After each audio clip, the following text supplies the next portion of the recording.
السلام عليكم ورحمة الله وبركاته. السلام يا أصحابتي دمانتي وإدي جعلها ما أنت دي أيضا بندحليا waxaan rabay inaan wax yar ka hadlo horta tarbiyadu waa wax aad u muhiim ah dadku inay tarbiyada qof sibu u yaqaana laakiin way kala duwan tahay tarbiyada anigu tarbiyada aan ka hadlayo waxaan u maleynayaa inaa si kale u fahantayd laakiin tarbiyadu way kala duwan yihiin waxaan ka hadlayaa qofka bini'aadanka ah يعني برشدينا مركا لفيريو ما يقانان محا قصية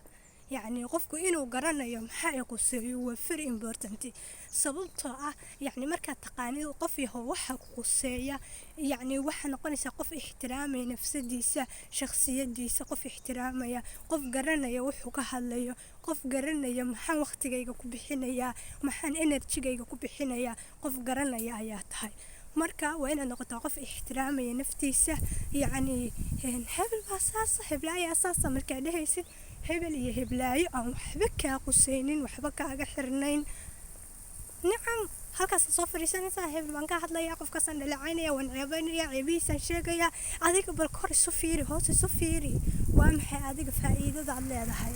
yani waxaad enerjigaaga ku bixinaysaa waqtigaaga ku bixinaysaa wax aan ku qusaynin waxaan waxba kaa gelin فيري احترام نفطه يعني محان كفايدة مركز هكا سوفر استولد هبل بان عيبينيا عيبه ما بحما محد فايدة ادغو waxana ka hadlaysa maxad ka faa'iiday ana soo fikirtaan wadi salaamay